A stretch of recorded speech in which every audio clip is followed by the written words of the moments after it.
I think as business leaders, we have to kind of think on our feet quite a bit. I think there's actually quite a bit of parallels as it relates to improv, is it, saying the right thing at the right time. Any tips that you've kind of had to kind of turn it on, I guess, in the right moment? I think saying the right thing at the right time can be really, it could put a lot of pressure on people. I've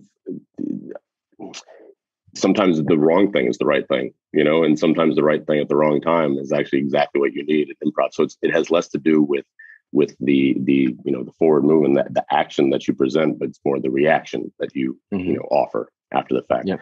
And the big thing that has served me well, one of the tenets, if you will, the commandments, the golden rule of improvisation is the notion of yes and. I mean, it's pretty ubiquitous even in the business space these days. I don't think there would be traffic, if people yes anded more often. But a lot of people can make a living saying no, but I think you can make culture change if you yes and. So yes and is the idea of supporting something and then adding to it. And that's a big thing we do in the writers' room all the time.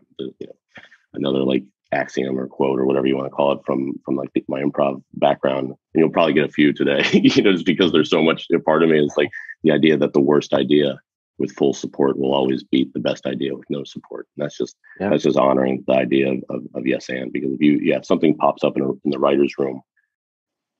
Yeah, because it's an invisible thing and it's only coming out of one person's brain and they can kind of see it, or they maybe lived it. You got to let them articulate it. Be like, okay, why that?